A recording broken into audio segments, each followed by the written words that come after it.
ठीक है, video recording चालू हो गई। पौराणिक पूर्व प्रकाश की में अगला विषय हम लोगों का है कि क्या ब्राह्मण ग्रंथ वेद हैं। बहुत मुख्य विषय है और सारे पेज यहीं जाके फंसते हैं। किसी तरह बस प्रयास रहता है कि जो ब्राह्मण की संज्ञा दी है उसमें कहीं से भी वेद सिद्ध कर दें तो इससे पौराणिकों का मत सिद्ध हो जाए, पर यह संभव नहीं है, ना हो पाया है और ना इस पर आज तक पौराणिक जीत पाया समाज से। बहुत सारे शास्त्र हुए, निर्णय के तट आप लोग पढ़ सकते हैं, क्योंकि तर्क से इस विषय में नहीं जीत सकते। बात आ जाती है कुछ प्रमाणों पे, तो वहां पर थोड़ा संजीदा विषय आ जाते हैं, तो उसको हम लोग पढ़ते हैं। उससे पहले हम लोग वेद अनुकूल कर्म करो, ये हम लोग शायद पढ़ चुके थे, ठीक है। फिर भी इसमें कुछ भूमिका बनाई गई है उसकी, तो वो हम लोग पढ़ते हैं, ठीक है।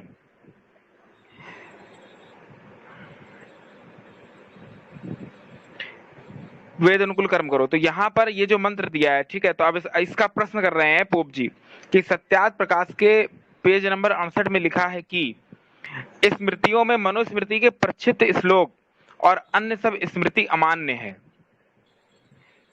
किसी ग्रंथ में लिखा है कि पुराणों का मत मानो, स्मृतियों को मत मानो, वेद के अंग और दर्शन तभी तक प्रमाण है, इनकी बात लिखी जाए जब वेद से मिली हो।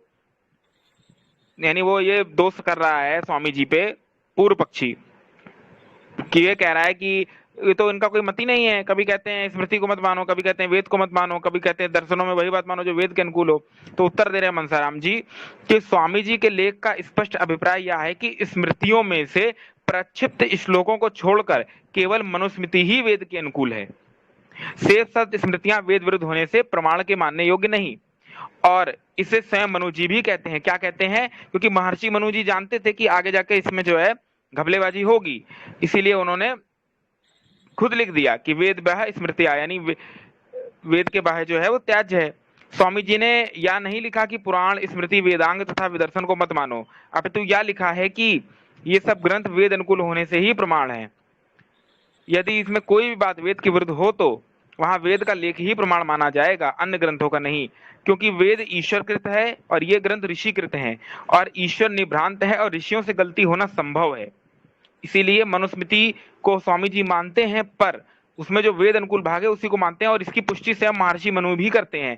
क्योंकि ऋषि लोग दूरदृष्टा होते थे, वो जानते थे कि भविष्य में जाके कुछ विधर्मी लोग का होगा ऐसा कृत्य करें कि आर्ष ग्रंथों में मिलावट आदि का करें, पर चूंकि वेद परम प्रमाण है उसमें हो नहीं सकता, इसलिए उन्होंने हर जगह वेद को कोट किया। अब अगला प्रश्न कर रहा है, जब महर्षि याज्ञवल्क्य यह फैसला दे चुके कि 18 पुराण, महाभारत, वैशेषिक तथा गौतम सूत्र, पूर्व मीमांसा एवं वेदांत, समस्त धर्मशास्त्र और 6 अंगों सहित वेद ये प्रमाण है, तब इसके विरुद्ध दयानंद जी के फर्जी फैसले को वही मानेगा कि जिसमें अपनी अकल का कचूमर निकला हो। ठीक है, समझ में आ गया होगा प्रश्न सबको। अब इसका उत्तर दे रहे हैं। धर्म के विषय में ना तो याज्ञवल्क्य जी का फैसला प्रमाण है, ना ही दयानंद सरस्वती जी का। अपितु धर्म के विषय में तो वेद का फैसला ही प्रमाणिक है, क्योंकि वेद में भी कहा है।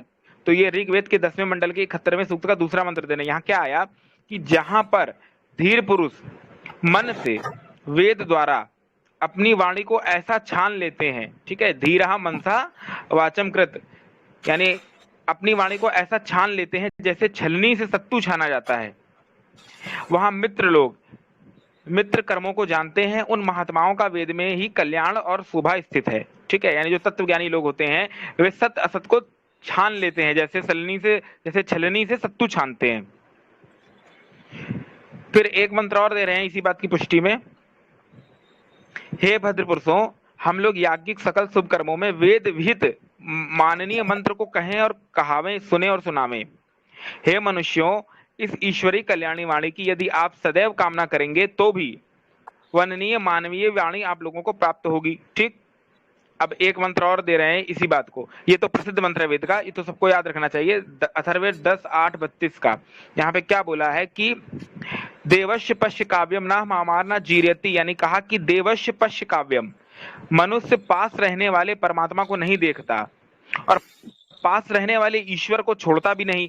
ठीक है, यानी ईश्वर तो पास में ही है पर हम उसको देख नहीं सकते और वो हमको छोड़ नहीं सकता। ठीक है, उस ईश्वर का यह काव्य देखो कि जो ना मरता है ना जीर्ण होता है। ठीक है, वेद के इन मंत्रों से स्पष्ट है कि धर्म के विषय में केवल मंत्र संहिता मूल वेद ही प्रमाण है।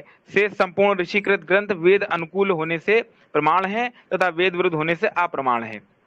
जब स्वामी दयानंद जी का फैसला वेद अनुकूल है तो फिर आप और आपके याज्ञवल्क्य के लेख को मानकर ऐरे गैर नत्थु खैरे ग्रंथों को धर्म में वही प्रमाण मानेगा कि जिसकी अकल का दिवाला निकल चुका होगा। ठीक है, यानी वेद ही परम प्रमाण है। ये तो कई ऋषि मुनि कहते हैं इस बात को। तो अब यहां से मुख्य विषय शुरू हो रहा है। ठीक है, जो आज का विषय है। प्रश्न कर रहा है कि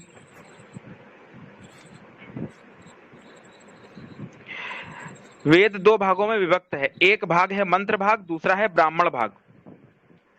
स्वामी जी ने इन दोनों के गले पर छुरी चलाने का काम किया है। तो उत्तर दे रहे हैं मनसाराम जी, वेद दो भागों में विभक्त नहीं है, अपितु वेद विषय दो भागों में विभक्त है। वेद नहीं दो भागों में विभक्त है, अपितु वेद विषय दो भागों में विभक्त है। तो वो दो भाग कौन से हैं? तो एक है तो मूल मंत्र संहिता भाग है, जिसका नाम वेद है। दूसरा भाग इन वेदों का ऋषिकृत भाष्य है, जिसका नाम ब्राह्मण है।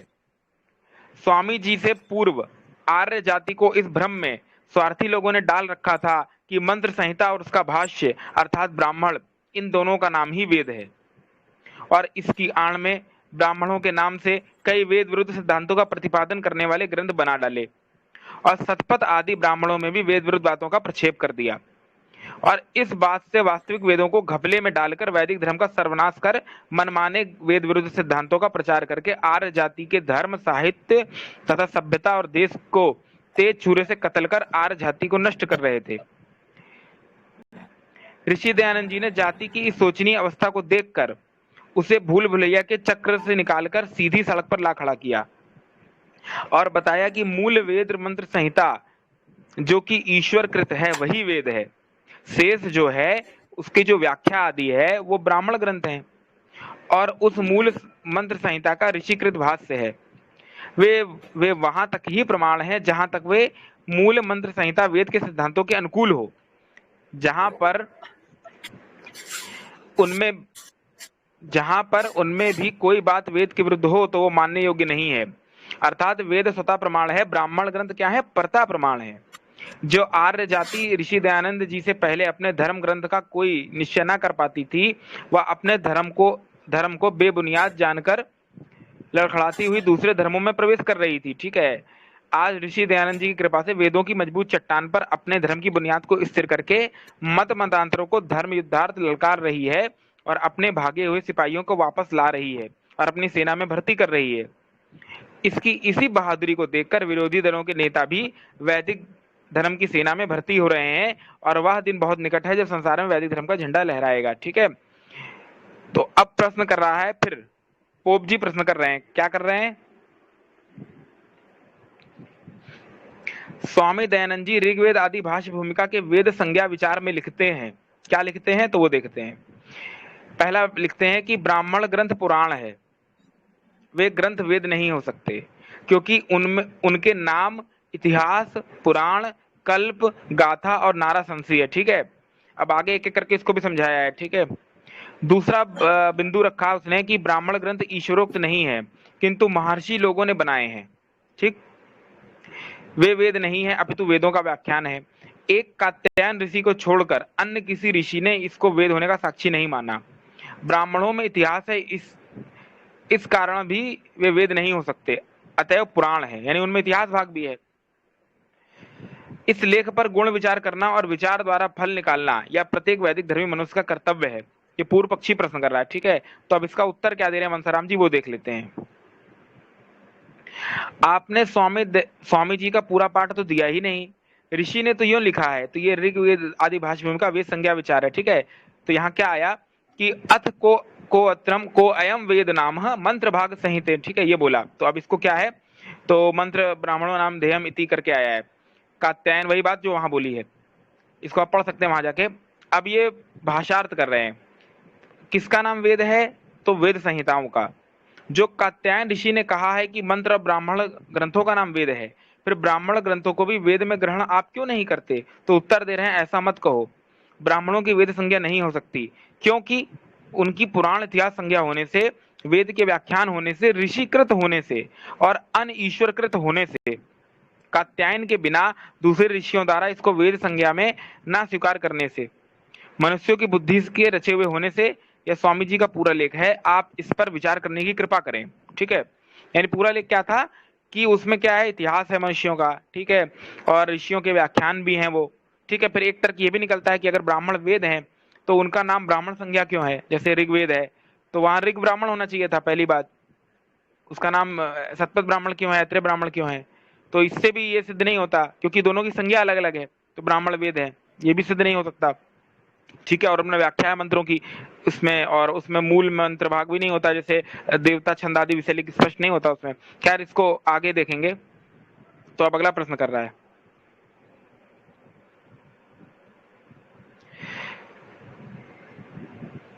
प्रथम पृष्ठ में यह दिखलाया है कि ब्राह्मण ग्रंथों की पुराण, इतिहास, कल्प, गाथा, नाराशंसी संज्ञा है, इस कारण इनकी वेद संज्ञा नहीं हो सकती। इस पुष्टि में प्रमाण कुछ भी नहीं दिया, केवल लेख लिखकर आज्ञा मात्र दे दी है। ऐसा पूर्व पक्षी प्रश्न कर रहा है, तो अब उत्तर दे रहे हैं मनसाराम जी।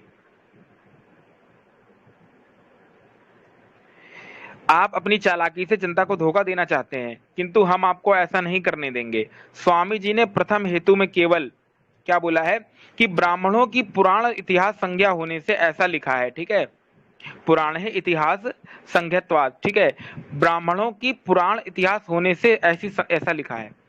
आपने अपनी चालाकी से इस प्रश्न में इतिहास शब्द को उड़ा दिया, जिसको हमने कोष्टक में लिखा है, और यही ब्राह्मण के वेद ना होने में सबसे बड़ा हेतु है कि उसमें इतिहास है। आप कहते हैं कि स्वामी जी ने इसमें प्रमाण कुछ भी नहीं दिया। सो श्रीमान, प्रमाण तो उसे नजर आवे ना जिसकी आंख हो, जिसकी आंख ही नहीं उसे क्या नजर आएगा। स्वामी जी ने इस प्रतिज्ञा के आगे ही लिख दिया है कि वेद में इतिहास का खंडन करते हुए त्रायुषम जमदग्ने है। ठीक है, कश्यप्ष इति ये आया है यजुर्वेद 362 में। तो यहाँ पर प्राण और उसकी बात हो रही है। ठीक है, ये जब आप ऋग्वेद आदि भाषा का पढ़ेंगे तो यहाँ पे आया है, यहाँ क्या बोला है कि जमदग्नि तथा कश्यप, जैसे नाम आया है जमदग्नि और कश्यप, तो सुनने में आ रहा है किसी व्यक्ति विशेष का नाम होगा, लेकिन नहीं, ये व्यक्तियों का नाम नहीं है, क्योंकि वेदों में जो अर्थ है वो यौगिक होते हैं। तो इसके लिए हवाला दिया है यजुर्वेद का, और इसको जब वहां देखोगे तो शायद निरुक्त का या ब्राह्मण ग्रंथ का कहीं हवाला दिया है वहां पे। जब आप वहां पे जाएंगे ऋग्वेद भाषा का, तो आपको इसका प्रमाण मिल जाएगा। ठीक है, तो यहाँ पर जो जमदग्नि और कश्यप है, इन शब्दों का अर्थ वहां क्या किया, चक्षु तथा प्राण। तो जो जमदग्नि शब्द है इसका अर्थ होता है चक्षु।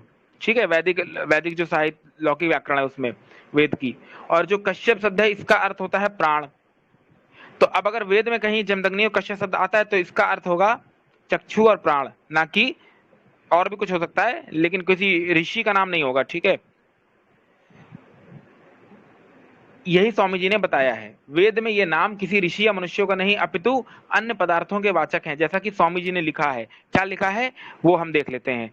वो है वेद संज्ञा विचार, और इसी मंत्र पे भाष्य किया है, बताया है त्रायुषम मंत्र पर। ठीक है, तो यहाँ क्या आया, यतः ब्राह्मण ग्रंथेषु मनुष्याणाम नाम लेख पूर्वकः लौकिका इतिहासः सन्ति न चैव मंत्र भागे। ठीक है, तो क्या आया कि जैसे ब्राह्मण ग्रंथों में मनुष्यों के नाम लिखते हुए लौकिक इतिहास है, वैसे मंत्र भाग में नहीं है। इसलिए अर्थ का प्रतिपादन करने वाले जमदग्नि आदि शब्दों से अर्थ मात्र ही वेद में प्रकाश किया जाता है। इसलिए यहाँ मंत्र भाग में इतिहास का लेस मात्र भी चिन्ह नहीं, ऐसा जानना चाहिए। इसीलिए जो सायणाचार्य आदि ने वेद प्रकाश आदि में जहां कहीं कहीं इतिहास वर्णन किया है वह ब्रह्म मूलक ही है। हालांकि सायणाचार्य ने बहुत जगह पे नहीं किया, जैसे मैं पढ़ रहा था तो उसमें सायणाचार्य ने राम और कृष्ण शब्द से वहां काला अर्थ लिया है। ठीक है, व्याकरण के अनुसार जो सही बैठता है वेद के कुछ निरुक्त आदि से, पर कहीं कहीं सायणाचार्य ने इतिहास भी मान लिया है, तो गड़बड़ कर दिया है। तो वही वो बोल रहे हैं कि वेद प्रकाश आदि में जहां कहीं कहीं इतिहास वर्णन किया है वहां ब्रह्म मूलक ही है, ऐसा मानना चाहिए। तथा ब्राह्मण ग्रंथों का ही इतिहास पुराण आदि नाम है, लेकिन जो ये ब्रह्म वैवर्त और भागवत आदि का नहीं है, ऐसा समझना चाहिए। अब देखिए स्वामी जी ने अपने प्रथम पृष्ठ में कितना प्रबल प्रमाण दिया है। क्या किसी पौराणिक ने माता का दूध पिया है जो वेदों में लौकिक पुरुषों का इतिहास सिद्ध कर सके। जिन पुस्तकों में लौकिक पुरुषों के इतिहास होते हैं, मानना पड़ता है कि वे पुस्तकें उन मनुष्यों के जन्म के पश्चात बनाई हुई। जैसे मान लीजिए अगर रामायण में राम जी का जिक्र है, तो भाई राम जी का जन्म हुआ होगा उसके बाद तो रामायण लिखी गई ना।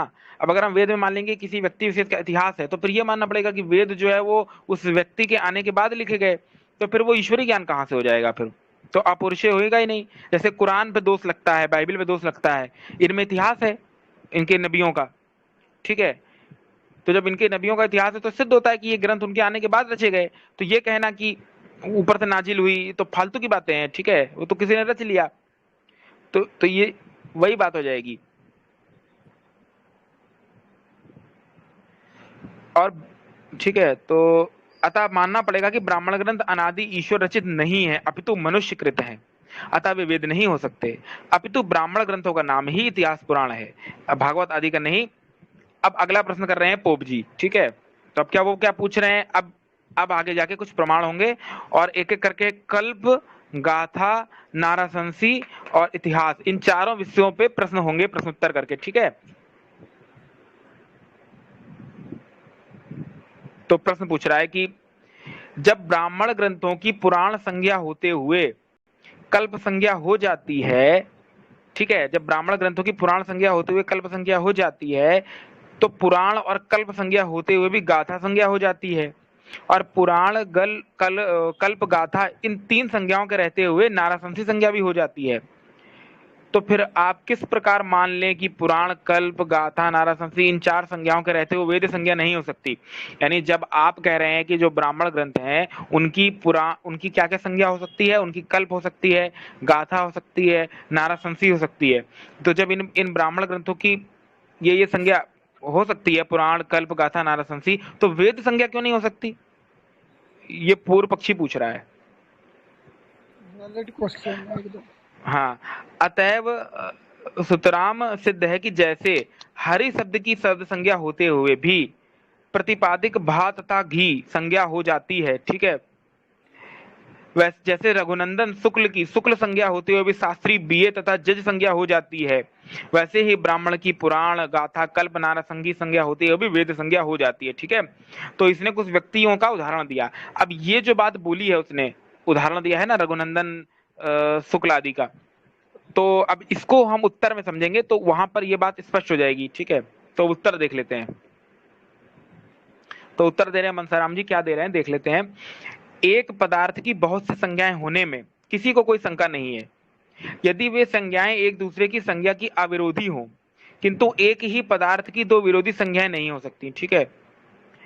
जैसे कि उदाहरण के लिए, जैसे इस समझ में आया कि जैसे एक पदार्थ है उसकी बहुत संज्ञाएं हो सकती हैं, परंतु यदि वे संज्ञाएं एक दूसरी संज्ञा की अविरोधी हो, विरोध नहीं होना चाहिए उनमें, ठीक है। पर अगर उनमें विरोध होगा तो वो संज्ञाएं घटेंगी नहीं आपस में, ठीक है, वो कॉन्ट्राडिक्ट हो जाएगा। जैसे कि परमेश्वर का उदाहरण ले लेते हैं, ठीक है। तो परमेश्वर की निराकार, न्यायकारी, दयालु, अजन्मा, अनंत, निर्विकार, अनादि, अनुपम, सर्वव्यापक, अजर, अमर, अभय इत्यादि संज्ञाएं हैं। ये संज्ञाएं कैसी हैं, एक दूसरे की अविरोधी सहज संज्ञाएं हैं, यानी इनमें कोई विरोध तो नहीं है, ठीक है। किंतु यदि हम उसी ईश्वर की साकार, अन्यायी, दयाहीन, जन्मधारी इत्यादि संज्ञाएं कर दें तो ये अनुचित हो जाएगा कि नहीं, और ये संज्ञाएं हो भी नहीं सकती, क्योंकि ये संज्ञाएं पहली संज्ञाएं की विरोधी हैं। जैसे ठीक, अब आपका बात ले लेते हैं जो आपने हरि का उदाहरण दिया था, ठीक है। जैसे कि हरि शब्द की प्रतिपादिक भा और घी आदि संज्ञाएं एक दूसरे की विरोधी होने से हो सकती हैं, परंतु उसी हरि शब्द की नदी, गुण, वृद्धि आदि संज्ञाएं नहीं हो सकती, ठीक है, क्योंकि वो भक्ति शब्द का वाचक है, ठीक है। अब इसे नदी, गुण, वृद्धि नहीं हो सकती, क्योंकि ये संज्ञाएं पहली संज्ञाओं की विरोधी हो जाएंगी। और जैसे आपने तीसरा जो उदाहरण दिया रघुनंदन शब्द का, ठीक है, तो रघुनंदन रघुनंदन शुक्ल की शास्त्री, बीए, जज आदि अनेक संज्ञाएं हो सकती हैं, क्यों, क्योंकि ये परस्पर एक दूसरे की अविरोधी हैं। किंतु उसी रघुनंदन की कृष्ण, निरक्षर, मूर्ख, लंठ आदि संज्ञाएं नहीं हो सकती। जब आप रघुनंदन को बीए, जज आदि संज्ञा दे रहे हैं शास्त्री की, तो इससे आप ये क्या सिद्ध हो रहा है कि आप रघुनंदन नाम के व्यक्ति को पढ़ा लिखा और विद्वान मानते हैं, ठीक है। लेकिन अगर हम उसी, तो इसमें शब्दों का फेर बदल है, उसी रघुनंदन को शास्त्री भी कह दिया, बीए का भी कह दिया, जज भी कह दिया, ठीक। तो ये संज्ञाएं एक दूसरे की क्या है, अविरोधी हैं, अलग अलग हैं लेकिन अविरोधी हैं। लेकिन अगर हम उसी रघुनंदन को निरक्षर कह दें, मूर्ख कह दें और लंठ कह दें, तो ये तो बातें विरोधी हो गई कि नहीं, क्योंकि पहले तो हमने उसको बुद्धिमान बोला, अब हम उस ऐसी संज्ञाएं घटा रहे हैं जो विरोध में है, तो इससे संज्ञा ही बदल गई, क्योंकि ये संज्ञाएं पहली संज्ञाओं की विरोधी हैं। इसी प्रकार से ब्राह्मण ग्रंथ की इतिहास, पुराण, गाथा, कल्प, नारासंगी संज्ञाएं परस्पर अविरोधी होने से तो हो सकती हैं, जैसे एक व्यक्ति के अनेकों संज्ञाएं हो सकती हैं, ठीक है, पर वैसे ही ब्राह्मण की इतिहास, पुराण, कल्प, गाथा, नारासंगी संज्ञा भी हो सकती है, पर किंतु उन्हीं ब्राह्मण ग्रंथों की वेद संज्ञा नहीं हो सकती। क्यों नहीं हो सकती? क्योंकि यह संज्ञा पहली संज्ञाओं की विरोधी है। कैसे विरोधी है? इसलिए विरोधी है कि वेद शब्द विद ज्ञाने, विद सत्तायाम, विद विचारणे तथा विद लाभे से सिद्ध होता है, यानी 4 धातुओं से सिद्ध होता है। विद ज्ञाने, वेद शब्द का अर्थ विद ज्ञाने, ठीक है, विद सत्तायाम, विद विचारणे और विद लाभे, जिसका अर्थ यह होता है कि वेद उस ज्ञान का नाम है जिसके विचार से लाभ हो तथा वो तीनों कालों में स्थिर रहने वाला अनादि हो, ठीक है, अनंत और नित्य ज्ञान हो। चूंकि ब्राह्मण ग्रंथों का ज्ञान अनादि तथा नित्य नहीं है, ठीक है, क्योंकि उनमें लौकिक मनुष्यों का इतिहास विद्यमान है, और जिस पुस्तक में जिस मनुष्य का इतिहास हो, मानना पड़ेगा कि वह पुस्तक उस मनुष्य के जन्म के पीछे बनी है। अतः यह सिद्ध हुआ कि ब्राह्मण ग्रंथ उन मनुष्यों के जन्म के पीछे बनाए गए हैं। तो जिन मनुष्यों का इतिहास उनमें विद्यमान है, अतः ब्राह्मण ग्रंथ का ज्ञान अनादि तो हो नहीं सकता, और जब अनादि नहीं है तो तीनों कालों में एक जैसा भी नहीं हो सकता। जैसे उदाहरण के लिए अगर हम ये कहें कि ये जो जगत है ये बनता बिगड़ता रहता है, तो अब आप लोगों से अगर हम ये पूछें कि जगत का प्रलय और सृजन क्या है, इसको क्या मानते हो, तो इसका उत्तर ये होगा कि जगत का प्रलय सृजन क्या है, हमारे यहाँ कोई चीज नष्ट तो होती नहीं है, सनातन है। तो जगत का प्रलय होना, उत्पन्न होना क्या होता है कि जो प्रकृति है वो प्रकृति जो है अपने कार्य रूप में आ जाए, उसको कहेंगे जगत का उत्पन्न होना। अब जब वही प्रकृति जो है कार्य रूप से वापस कारण रूप में लौट जाए, ठीक है, तो उसको क्या बोलेंगे? प्रलय होना, ठीक। तो ये इतिहास जो है, ये अगर बात वेद में आती है तो ये नित्य बात होगी। क्यों? क्योंकि ये चक्र तो चलता रहेगा, क्योंकि जब प्रकृति अनादि है तो उसको रूप में आना और रूप में वापस लौट जाना, ये क्रिया तो चलती रहेगी, अनावृत चलती रहेगी। तो अगर ये बात वेद में आती है तो वो वेद की जो मान्यता है, विद ज्ञाने, विद लाभे, विद सत्यायाम, विद विचारणे आदि आदि, इस पे तो फिट बैठती है। पर अगर हम ये मानेंगे कि कोई मनुष्य पैदा हुआ, ठीक है, उसके 4 बच्चे थे, ठीक है, अब इसको तो हम हमेशा तो नहीं इसको सनातन शब्द पे तो नहीं घटा सकते ना, असंभव है भाई। उसका इतिहास बनेगा, कुछ कर्म करेगा, अब अगले जन्म क्या पता उसका सुअर आदि का हो, ठीक है, या कुछ भी हो सकता है, जीव जंतु, कीड़ा मकोड़ा, तो वहां पर तो उसका बदल गया इतिहास, वो ज्ञान तो नित्य नहीं रहा, तो सनातन नहीं रहा, इसलिए बदल गया। इससे सिद्ध होता है कि ऐसा ज्ञान नहीं घटेगा वेद पे, और जो इतिहास रूपी ज्ञान है वो वेद का भाग नहीं होगा, इसीलिए ब्राह्मण वेद नहीं है, ठीक है। तो ये ज्ञान क्या है? तीनों कालों में स्थिर रहने वाला नहीं है। अब बात आती है चारों मूल वेद संहिता। चारों मूल वेद मंत्र संहिता ईश्वर का ज्ञान होने से तीनों कालों में सत्य है, नित्य है, और उसमें लौकिक मनुष्यों का इतिहास नहीं, अतः वही वेद कहलाने के योग्य है। आप भी इस बात को अनुभव करते हैं कि इतिहास संज्ञा वेद संज्ञा की विरोधी है, ठीक। इसी कारण से आपने इस प्रश्न में भी इतिहास संज्ञा को श्राद्ध के लड्डू की भांति हड़प लिया, ठीक है। यानी पोप जी छल क्या करते हैं कि इतिहास शब्द कहीं दिया ही नहीं उन्होंने अपने लेख में। क्यों? क्योंकि जो वेद को, ब्राह्मण को वेद सिद्ध ना करने का सबसे बड़ा हेतु है इतिहास शब्द। अब इतिहास शब्द आपने दिया ही नहीं, खा गए श्राद्ध के लड्डू की तरह। छल कपट में तो माहिर ही है पोप जी, ठीक है। आपकी चालबाजी हमारे नजरों से कैसे छिप सकती थी, ठीक है। तो अब आगे चलते हैं, अगला प्रश्न मनसाराम जी पूछ रहे हैं, ठीक है। समझ में आ रहा है ना सबको? अरे समझ में आ रहा है? जब तक चलो ठीक है, आगे चलते हैं। अगला प्रश्न पूछ रहे हैं कि क्या कह रहा है? हाँ, उस गोरु पृथ्वी का वह वैश्वित मनु वत्स बछड़ा हुआ, ठीक है, पृथ्वी का पात्र बनाया। वेन के पुत्र महाराजा पृथु ने उस गौ से कृषि की और तृण को दुहा। फिर उस गोरु पृथ्वी असुरों के पास पहुंच गई। असुरों ने उसका आह्वान किया।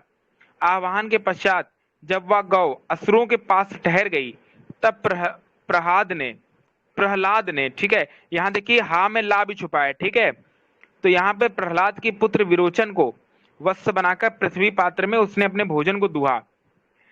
ये एक वेद का मंत्र है, ठीक है, अथर्ववेद का मंत्र है, कांड 7 अध्याय 4 सूक्त संख्या 13 का मंत्र संख्या कौन सा है, एक मिनट आगे बताएंगे, ठीक है। हाँ, तो इससे ये सिद्ध करना चाहते हैं कि जो प्रहलाद का पुत्र जो विरोचन है, हिरण्यकश्यप का प्रहलाद का पुत्र विरोचन है, उसका इतिहास आदि इस वेद के मंत्र में आया है, अथर्ववेद के। ये पोप जी सिद्ध करना चाहते हैं, ठीक है। तो इससे वो ये सिद्ध करना चाह रहे हैं कि ब्राह्मण ही वेद है, ठीक है। तो अब उत्तर दे रहे हैं मनसाराम जी, क्या दे रहे हैं? आपने इस प्रमाण में, आपके इस प्रमाण में सनातन धर्म, ठीक है, जो उनका ट्रैक्ट की संस्था का नाम है, कि सच्चाई, ईमानदारी तथा सभ्यता का दिवाला निकालकर छल कपट धोखे तथा असत्य भाषण का प्रतिपादन किया है। यदि ऐसे प्रमाणों के आधार पर ही सनातन धर्म का जीवन निर्भर है, तो आज नहीं तो कल अवश्य ही इसका राम नाम सत्य हो ही जाएगा, क्योंकि कोई संदेह नहीं। अब या तो बताइए कि प्रमाण को लिखते समय क्या आपने अथर्ववेद की पुस्तक उठाकर देखा भी था? वैसे ही किसी भी की पूर्व पुस्तक में पाठ निकाल कर दिया था, ठीक है, यानी वो पाठ तो दे दिया पर अशुद्ध पाठ दिया इन्होंने। आपको ऐसे अशुद्ध पाठ देने में शर्म नहीं आई? पानी में नाक डुबोकर मर जाना चाहिए था, किंतु शर्म क्या कुत्ती है जो मर्दों के पास ही फटक जावे। इसीलिए आपका प्रमाण निम्नलिखित हेतुओं से अशुद्धता और छल कपट और धोखे का नमूना है। तो क्योंकि इन्होंने क्या किया है, अब इनकी चालाकी देखना, इन्होंने क्या बहुत बड़ा घपला किया है। यहाँ इन्होंने अथर्ववेद के कई मंत्रों को हेर फेर करके जोड़ डाल के नया पाठ बना दिया है, ठीक है। तो अब वो देखते हैं इन्होंने क्या कैसे हेर फेर किया। यहाँ अथर्ववेद में यशः पाठ ही नहीं अपितु तस्य पाठ है, ठीक है। यस्या के आगे तथा मनु से पूर्व वह पाठ पुस्तक में है नहीं, ठीक है। वैन्यो पाठ से पूर्व ताम पृथ्वी पाठ है, जो आपने लुप्त कर दिया।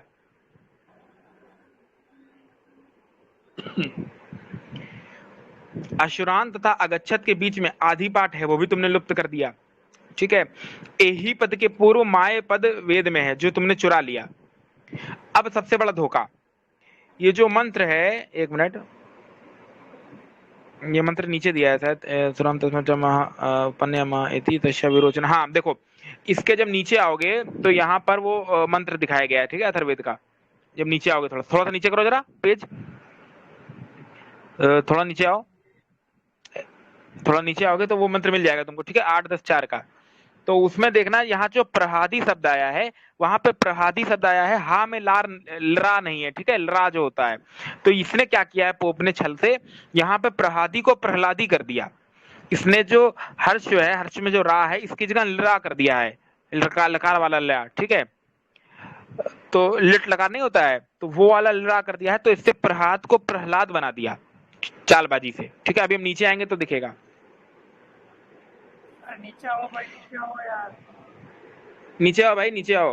हाँ, वो उस मंत्र पे आओ, उस मंत्र पे आओ। हाँ, और नीचे आओ, और नीचे आओ, आ जाएगा मंत्र। हाँ हाँ, यही मंत्र है। अब इसको जूम करो, वही है, वही ऊपर ही है, ऊपर ही है, वही है, वही है। हाँ, ऊपर आओ, ऊपर। हाँ, यही मंत्र है, ठीक है। अब इसको जब जूम करोगे थोड़ा सा, तो देखो वहां पर दूसरे लाइन में देखो, वहां पर क्या लिखा है, प्रहा दिवर्ष आया है। तो देखो वहां प्रहा दिवर्ष है, तो उसमें हा में रा है। अब इसने क्या किया है कि जो प्रह है शब्द है, वहां पे रा में जो लिट लकार वाला ला नहीं होता है, ला पे नीचे रा होता है, वो कर दिया है। तो इससे प्रहलाद बना दिया इसने, पाठ भेद करके मंत्र का, पोप ने। ऐसा ही इसमें इस मंत्र के जितने भी पद हैं, उनके बीच बीच में अपनी मान्यता को, अपना अपना पद घुसेड़ के उससे इतिहास सिद्ध करना चाहा है, ठीक है। तो ये तो करते हैं पोप जी छल कपट, ठीक, ठीक है। तो अब हम वापस चलते हैं अपने प्रकरण पे। आपने प्रकरण को घपले में डालने के लिए अध्याय 4 के मंत्र में, ठीक है, तो वो ये बता रहे हैं कि यहाँ आपने ये पाठ भेद किया, ठीक है। तो वो आप लोग जब मंत्र देखेंगे तभी आपको अच्छे समझ में आएगा, यहाँ बताने से समझ में नहीं आएगा, जब इसको जाके आप खुद चेक करेंगे, ठीक है, ठीक है। अब हम आगे चलते हैं। तो जो आपने कर्म किया है, इसको क्या बोलते हैं, एक इसकी कहावत है, कहीं का ईंट कहीं का रोड़ा, भानुमति ने कुनबा जोड़ा, ठीक है। और लाल बुझक्कड़ भी आप बनते हैं इसी अपने इसी कृत्यों से, पोप जी। अब रही बात इतिहास की, तो वेदों में इतिहास सिद्ध करने में श्रीमान जी, यदि आप वेद में से सृष्टि उत्पत्ति के इतिहास को ढूंढना चाहें तो वो तो मिल जाएगा। जैसे कि अभी हमने बताया था सृष्टि उत्पत्ति का इतिहास, तो वो क्या है, तो जब आप संध्या करते हैं तो वहां पर ये मंत्र आता है, ठीक है, आगमन मंत्र बोलते हैं, तो यहाँ आता है ओम ऋतम च सत्यम छ, ठीक है, चाभिध्या तपसो ध्यजायता ततो रात्र जायता ततः समुद्रो अर्णवः, ठीक है, समुद्रः दर्णवादधि संवत्सरो अजायता अहोरात्राणि विदधत विश्वस्य मिशतो वसी, ठीक है, सूर्य चंद्रमा असौ धाता यथा पूर्व अकल्पयत। तो ये मंत्र आता है संध्या में।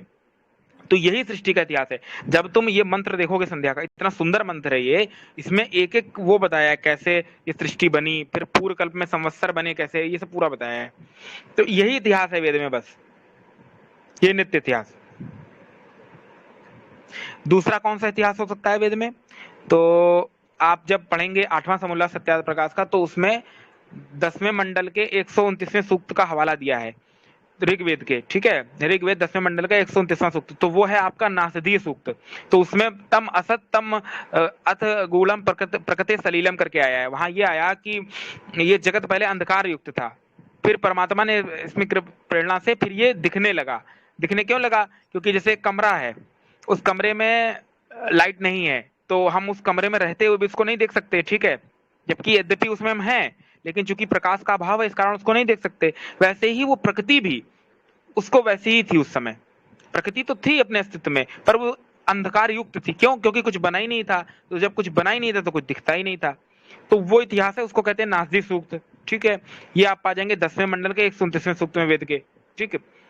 और अगला है, एक और मंत्र पा जाएंगे आप, हिरण्यगर्भ समवर्त ताग्रे भूतस्य जाता पतिरेक आसीत सदाधार पृथ्वीम ध्यामुतेमाम कश्मय देवाय हविषा विदेमा, ठीक है। तो यहाँ भी ये ईश्वर स्तुति प्रार्थना उपासना में आता है। तो ये सब वाले मंत्र ये सब आ जाते हैं, ये सब आ जाते हैं सृष्टि के इतिहास का, कि सृष्टि कैसे बनी आदि। अब कोई कहे कि सृष्टि में तो मनुष्य भी आते हैं, तो मनुष्य का इतिहास क्यों नहीं लेते इसमें, तो भाई वो मूर्ख है, ऐसा क्यों कहता है। तो भाई अगर सृष्टि इतिहास में मनुष्य इतिहास को भी लेंगे तो फिर मनुष्य का इतिहास अलग से क्यों बोला जाता है। लोग कहते नहीं मनुष्य का इतिहास है, इस व्यक्ति की इतिहास है, तो उसको बायोग्राफी और ऑटोबायोग्राफी संज्ञा दी जाती है। क्यों क्यों दी जाती है, क्योंकि वो अलग चीज है, उसकी अलग संज्ञा है और सृष्टि बनना अलग संज्ञा है, इसलिए दोनों को एक नहीं कर सकते।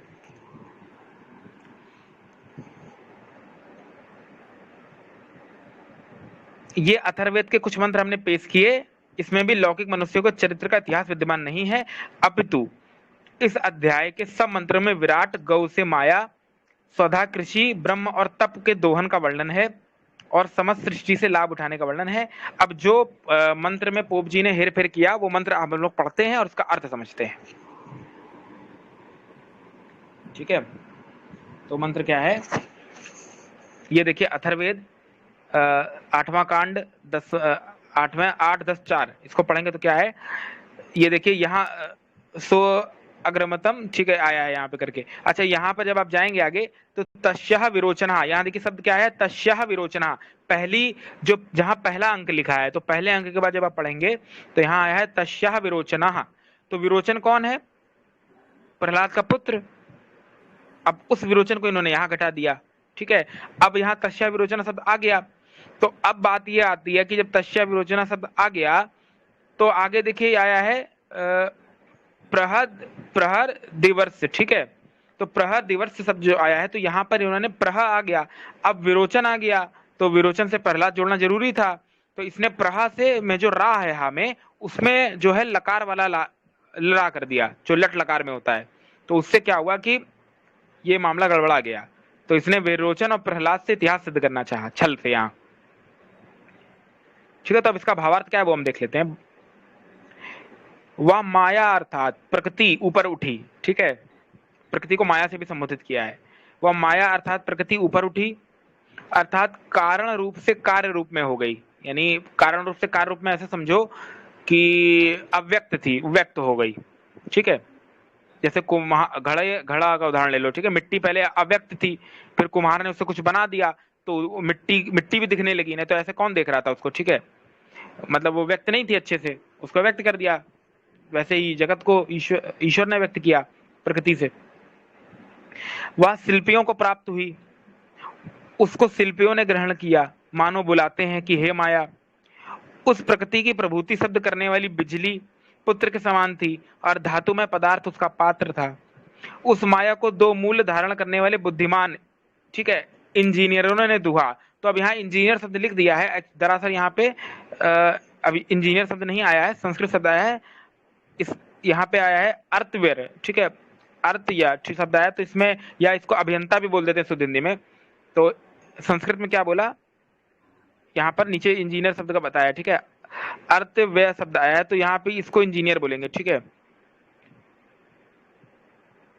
तो उस प्रकृति को प्रभूति शब्द निकालने वाली बिजली पुत्र के समान थी और धातु में पदार्थ था।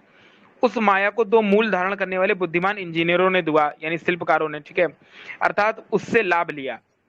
उस प्रकृति के आश्रय से शिल्पी जन अपना निर्वाह करते हैं। जो इस प्रकार के तत्व को जानता है उससे जीविका का निर्वाह होता है। यानी यहाँ ये शिक्षा दे रहा है परमात्मा की जो प्रकृति है उससे नाना प्रकार की चीजें उत्पन्न हुई, तो उसका उपयोग करके आप कुछ बनाइए। कौन बनाएगा? जिसमें बनाने की कला होगी। तो वो लोग कौन है? वो लोग शिल्पकार होंगे, ठीक है, या कुछ भी होंगे। तो इन मंत्रों में जो असुर शब्द है, शिल्पी है माया, माया की प्रकृति, और प्रहादी से प्रभूत शब्द करने वाली विरोचन से बिजली। यहाँ विरोचन शब्द बिजली का वाची है, ना कि प्रहलाद के पुत्र विरोचन की बात है। और जो प्रहादी शब्द है उसका अर्थ है शब्द करने वाली। तो जो बिजली है वो क्या करती है? शब्द करती है कि नहीं? जब बिजली चमकती है तो उससे क्या होता है? लाइटनिंग और थंडर, ठीक है, तो वो शब्द भी करती है और रोशनी भी होती है उससे। तो इसलिए प्रहादी से कहा शब्द करने वाला, और विरोचन का अर्थ बिजली किया, ठीक। और आया ये धातु में देवा मूर्धा, मूर्धा का अर्थ हुआ बुद्धिमान, और अतवर्य का अर्थ है इंजीनियर, ठीक है। तो इन मंत्रों का अभिप्राय यह है कि शिल्पी जन प्रकृति से लाभ उठाकर अपना और दूसरों का निर्वाह करें। इन मंत्रों में लौकिक मनुष्यों के इतिहास का लेश मात्र भी स्थान नहीं है, अतः इनकी पुराण संज्ञा किसी प्रकार से नहीं है, ठीक है। और अगला जो आपने मंत्र दिया था 10-8-10-4, ठीक है, उसको भी अब हम देख लेते हैं। वो क्या है? तो फिर अगला ये देखिए, वह पृथ्वी प्रकट हुई, उसको मनुष्यों ने प्राप्त किया, उसको मनुष्यों ने ग्रहण किया, बुलाने की भांति है हे पृथ्वी आ, ठीक है। इसका अर्थ ये नहीं कि वो सही में बुला रहे हैं। विविध प्रकार से प्रजाओं को बसाने वाला बुद्धिमान मनुष्य उस पृथ्वी का पुत्र की भांति था। अब मनुष्य को पृथ्वी का पुत्र क्यों बोला? क्योंकि माता बोला ना पृथ्वी को। अब माता किसको बोलते हैं? जिससे हम उत्पन्न होते हैं। तो वेद की तो मान्यता आप लोग जानते ही क्या है, हम लोग कहाँ से पैदा हुए? भूमि से, इसलिए भूमि को माता बोलते हैं। इसी कारण से धरती को माँ बोलते हैं, बस यही कारण है और कोई कारण नहीं है, ठीक है। 5 माताएं बोली हैं, एक है वेद माता, एक है पृथ्वी माता, एक है गौ माता, और 2 और है, 2 और मुझे याद नहीं आ रहा है, ठीक है। 5 माताएं बोली हैं। पृथ्वी पात्र थी, उस पृथ्वी रूपी गौ को महान राजा ने दुहा, अर्थात उससे लाभ उठाया, ठीक है। जैसे जो दूध दूहने वाला होता है ग्वाला, वो क्या करता है? दूध को दूहता है, उससे लाभ उठाता है। वैसे ही दूहने का अर्थ यहाँ क्या है कि उससे पदार्थ ग्रहण किए पृथ्वी से नाना प्रकार के, उससे खेती और अनाज को प्राप्त किया। वे मनुष्य कृषि और अनाज पर ही प्राण धारण करते हैं, क्योंकि जो मनुष्य है वो किस पे निर्भर है? कृषि और अनाज पे। जो इस रहस्य को जानता है वह कृषि द्वारा ही बहुत धन्य धान्य संपन्न और मनुष्यों को जीविका देने में समर्थ होता है। इन मंत्रों में ईरावती से पृथ्वी, वैश्वस्तो, अच्छा हाँ, इसने जो आप लोग पहला जो क्वेश्चन किया था तो यहाँ पर उसने बोला नहीं था कि उस गौरव पृथ्वी को वैश्वत मनु वस्त्र बछड़ा हुआ, ठीक है। उसने पृथ्वी को पात्र बनाया और वेन के पुत्र राजा पृथु ने उस गौ रूपी कृषि को दुहा। तो यहाँ पर मनु और बछड़ा से वो इतिहास सिद्ध करना चाह रहा था लौकिक का, लेकिन दरअसल यहाँ पर क्या है? यहाँ ईरावती शब्द से पृथ्वी है और वैश्वत मनु के विविध प्रकार से प्रजाओं को बसाने वाला मनीषी पुरुष, ठीक है। अब ये जो वैश्वत मनु है उसको क्या बोला है? प्रजा को बसाने वाला, ठीक है। वैन्य अर्थात पृथ्वी के नाना काम पदार्थों का स्वामी राजा, ठीक है। अच्छा, इस बात का ध्यान रखिए आप लोग, ये मनु एक उपाधि है, ठीक है। ये या ब्रह्मा भी एक उपाधि है, अग्नि वायु इंद्र एक उपाधि है, इसको ध्यान रखें सब लोग, ठीक। क्योंकि मनु बहुत सारे हो चुके हैं उसी पद पे, तो ये एक पोस्ट का नाम है। इन मंत्रों का अभिप्राय यह है कि मनुष्य लोग पृथ्वी से लाभ उठाकर अपना और दूसरों को निर्वाह करें।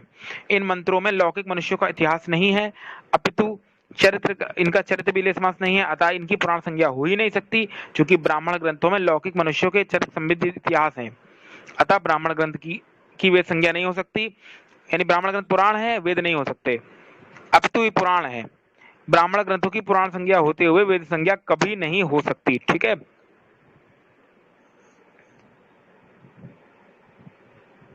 ठीक। अब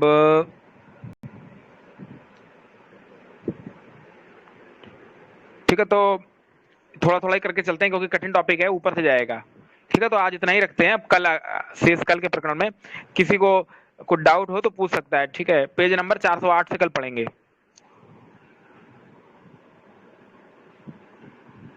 चतवारी श्रृंगा वाला जो है इंपॉर्टेंट टॉपिक है। ठीक है, अब स्क्रीन बंद कर दीजिए। ठीक है,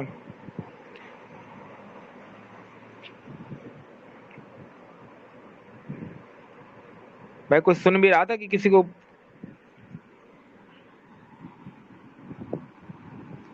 सुन रहा था सर, आवाज क्लियर था आपका। हाँ, तो कुछ इस पे कुछ समझ में आया? कुछ डाउट आउट समझ में नहीं तो आ नहीं, गया इसमें क्या होगा। डाउट है? हाँ, इसमें क्या है? बस आगे थोड़ा कठिन होगा, आप जब जाएंगे आगे तो। ये भाषा शैली जो है ना, वो आसान ही है।